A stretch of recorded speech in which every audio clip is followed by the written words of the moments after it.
এত সুন্দর জিনিস যে এরকম যদি একটা নাস্তা পাওয়া যায় আর কিন্তু কোনোভাবে কোনো কিছু চাই না। এটা সকালের জন্য কিংবা বিকেলের নাস্তা, বড় থেকে বাচ্চাদের সবারই কিন্তু পছন্দের জিনিস। আমরা অনেকভাবে ধোসা খেয়েছি, কিন্তু একবার এরকম নারকেলের ধোসা বানিয়ে দেখবেন, খুব সুন্দর সফট। আর এত সুন্দর সফট সে মানে বলে বোঝানো যাবে না। আর এটা খুব সুন্দর খেতেও লাগে। এই চাটনিটার সাথে তো দেখতেই নাই, এরকম কোকোনাট চাটনি আর নো কোকোনাট ধোসা যদি পাওয়া যায়, মানে নারকেলের ধোসা আর নারকেলের চাটনি যদি পাওয়া যায়, আর কিন্তু কিছু দামে ছোটরা খুবই পছন্দ করবে, বড়দেরও কিন্তু ভালো লাগবে। এরকম করে কিন্তু খুব সুন্দর খেতে। নমস্কার বন্ধুরা, বাঙালি কুকিং এ সবাইকে স্বাগত। সবাই ভালো আছো, আমিও ভালো আছি। আজকে আমি একটা রেসিপি শেয়ার করছি। আপনারা অনেকভাবে ধোসা খেয়েছেন, চাল দিয়ে, ডাল দিয়ে, যে শুধু ডালের ধোসা বানিয়েছেন, কোনো সময় মুড়ি দিয়েও বানানো হয়েছে, আবার চাল ডাল দুটো পায়ের করেও ধোসা বানানো হয়েছে। আজকে আমি কি করে ধোসাটা বানাচ্ছি আপনারা দেখুন। আজকে আমি নারকেল দিয়ে ধোসাটা বানাচ্ছি। নারকেল দিয়ে খুব সুন্দর লাগে খেতে, আর খুব সফট হয় আর জালিদার হয়। চলুন দেখা যাক আজকে রেসিপিটা আমি কিভাবে শেয়ার করছি, কি করে বানাচ্ছি না বানাচ্ছি। আশা করছি আপনাদের খুবই পছন্দ হবে রেসিপিটা। চলুন দেখে নেওয়া যাক। আমি এখানে কোড়া বসিয়ে নিয়েছি, এই জন্যই আমি কোড়াটা বসিয়েছি। এইটা খাওয়ার জন্য একটা চাটনি বানাতে হবে। আমি আগে চাটনিটা বানিয়ে নিচ্ছি। এখানে আমি কোড়া বসিয়ে নিয়েছি, কোড়াটার মধ্যে আমি অল্প তেল দিয়ে দিচ্ছি। এখানে 1 চামচের মতো আমি তেল দিয়ে দিলাম। তেলটা একটু গরম হতে দেবো। এখানে আমার তেলটা গরম হয়ে গেছে। এখানে আমি 1/2 চামচের মতো গোটা জিরে দিয়ে দিলাম। 1/2 চামচের মতো আমি সর্ষে দিয়ে দিয়েছি, কালো সর্ষেটা আমি দিয়ে দিলাম এখানে। এবার 4-5টা কারি পাতা দিয়ে দিলাম এখানে। 4-5 পিস রসুনের গোটা রসুন দিয়ে দিলাম। এখানে আমি গোটা রসুনগুলোও দিয়ে দিলাম। এবার এখানে আমি একটু নারকেল দিয়ে দিচ্ছি। আমার যেরকম প্রয়োজন হবে আমি সেরকম হিসাবে নারকেলটা দেবো আমি এখানে।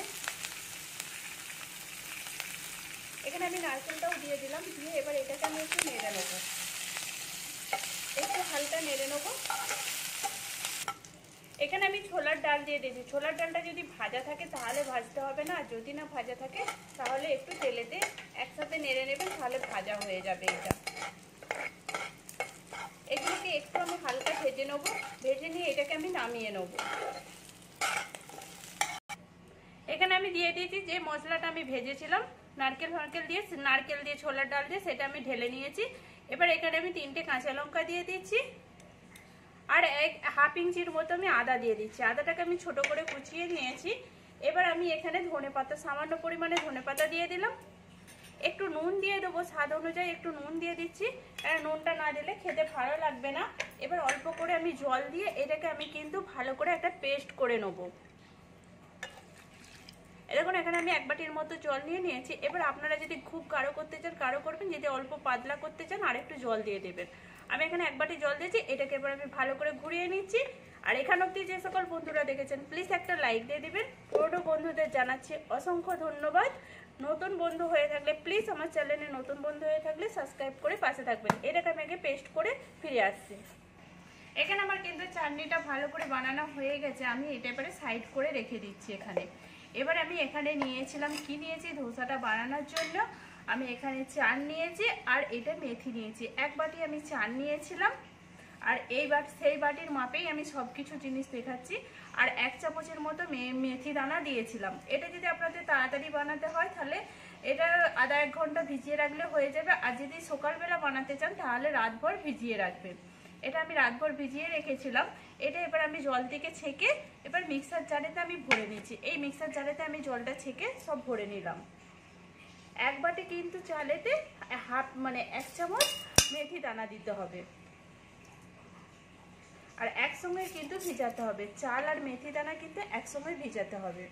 এখানে আমি পুরো চালটা কিন্তু আমি ছেঁকে নিচ্ছি আগে। এখানে চাল মেথিটা আমি দিয়ে দিলাম। এবার আমি এই বাটিটার মেপেই আমি কিন্তু 1 বাটি চাল নিয়েছিলাম, আর এই বাটিটার মেপেই আমি কিন্তু নারকেল নিচ্ছি। এখানে আমি কিন্তু নারকেল নিয়ে নিয়েছি, নারকেল কোড়া 1 বাটির মতো এখানে আমি দিয়ে দিলাম। এটা আপনারা ছোট ছোট করে কেটেও নিতে পারেন, কুড়ে নিলে মাপটা ভালো বুঝে যাবে, ওই জন্য আমি কুড়ে নিয়েছি।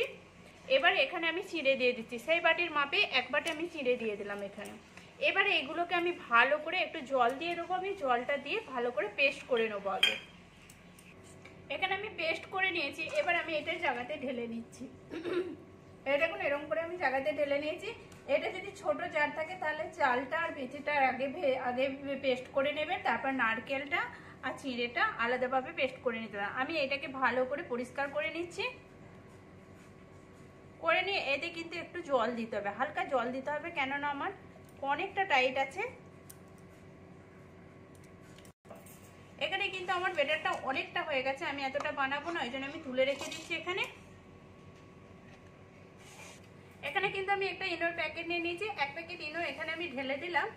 দিয়ে এবার আমি একটু জল দিয়ে দিচ্ছি এর মধ্যে। এটা আমি অল্প করে জল দিয়ে দিচ্ছি। এবারে এই যে ব্যাটারটাকে আমি ভালো করে ঘেটে নেবো। আর এটা যতটা ঘাটা হবে ততটা কিন্তু ফুলবে, আর ততটা কিন্তু জালিদার বানানো হবে। আর এটা কিন্তু তেলের প্রয়োজন হবে না, কিন্তু খুব অল্প তেলেতেই বানানো যাবে, না তেল দিলেও বানানো যাবে। এটাকে আমি ভালো করে ঘেটে নিচ্ছি।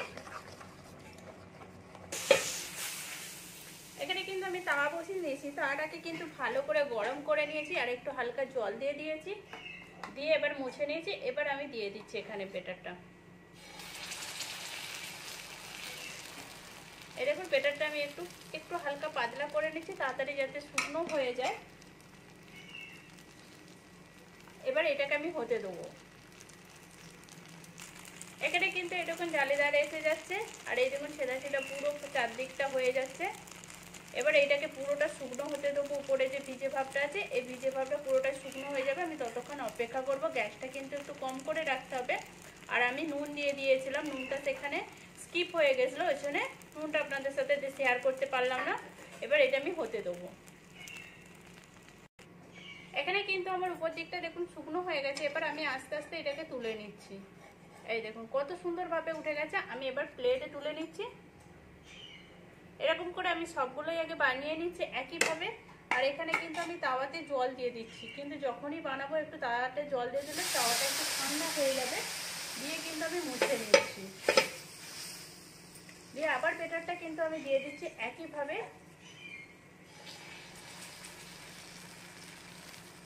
এই দেখুন ব্যাটারটা আমি দিয়ে দিলাম। এবার ব্যাটারটা একটু হতে দেবো।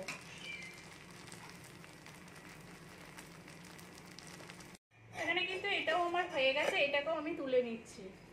এখানে কিন্তু আমার সবগুলো বানানো হয়ে গেছে। আর এই দেখুন কেমন হয়েছে।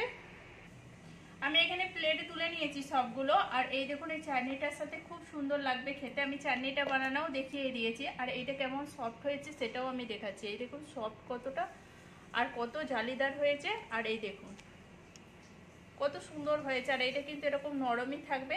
ছোটোর দিকে লাঞ্চে দিলেও হয়ে যাবে, যে মানে টিফিন যে স্কুলে যাওয়ার জন্য, কিংবা বড়রাও যদি নাস্তা করতে চাই, খুব সুন্দর লাগবে খেতে।